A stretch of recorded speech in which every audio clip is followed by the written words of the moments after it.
Adalah cara tradisional bagaimana sih kita bisa menghindari pencuri atau pencurian di dalam kebun milik kita, baik itu kebun lada, kebun sawit dan lain sebagainya.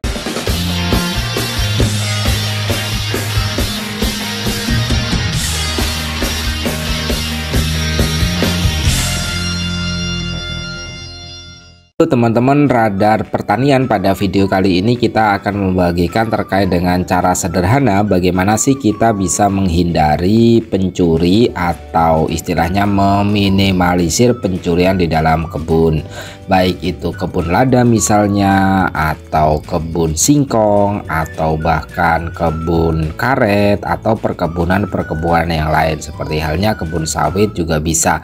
Ini bisa dipraktekkan ketika di kebun ataupun di ladang teman-teman yang mau panen. Misalnya adalah terkait dengan ini kita adalah hasil panenan dari kebun lada. Jadi kebun lada ini sangat rawan pencurian, apalagi harganya mahal ya teman-teman. Nah, ketika harganya mahal, itulah para pencuri itu akan datang untuk mencuri atau mengambil dari hasil panenan kita. Langkah-langkah sederhana bagaimana tata cara untuk menghindari pencurian di dalam kebun kita teman-teman. Ini adalah cara sederhana yang tidak mengandung mistis ya, ataupun ini cara tradisional sebenarnya. Yang pertama itu teman-teman siapkan aja kaleng bekas seperti ini. Kaleng bekas itu bisa dari biasanya ini sih bekas roti ya, bekas roti.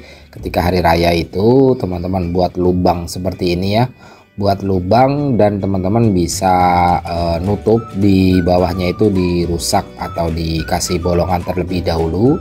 Kemudian cara langkahnya gitu, itu teman-teman bisa isi dengan serabut kayu atau serabut kayu yang bisa lama untuk mengeluarkan uap gitu ya, mengeluarkan uap, atau serabut kayu yang bisa bertahan cukup lama untuk ada uapnya.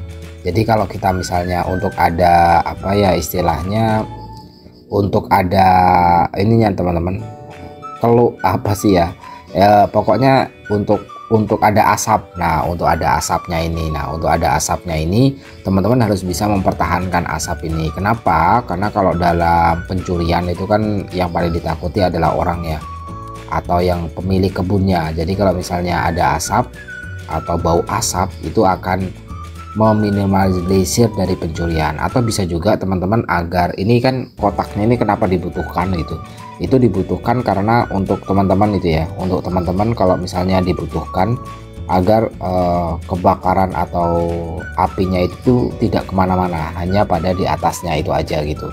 Kalau misalnya lebih sederhana lagi atau lebih modern, teman-teman beli obat nyamuk itu ditaruh di atasnya itu. Nah, kalau misalnya teman-teman takut kebakaran, itu bisa pakai obat nyamuk sih. Obat nyamuk kalau misalnya pas hujan teman-teman bisa tutup atasnya, itu bisa ditutup gitu. Nah, itu dengan asap yang seperti itu nantinya maling itu akan berpikir bahwa di situ ada orang atau ada orang yang menunggu karena ada bau obat nyamuk. Nah, ini sebenarnya cara yang sederhana yang bisa kalian coba untuk mengusir maling ya, untuk mengusir maling atau pencuri gitu. Nah, kalau misalnya teman-teman difungsikan lain, kalau misalnya di malam hari itu ya, daripada kita menunggu gitu. Tapi kalau di malam hari teman-teman mungkin, atau di siang hari yang teman-teman menunggu di situ, kayak dari seng ini juga, dari bekas kaleng ini juga bisa untuk teman-teman itu masak gitu, bisa untuk teman-teman masak gitu. Seperti itu langkahnya, semoga bermanfaat ya. Terima kasih telah menonton, jangan lupa like, share, dan komen.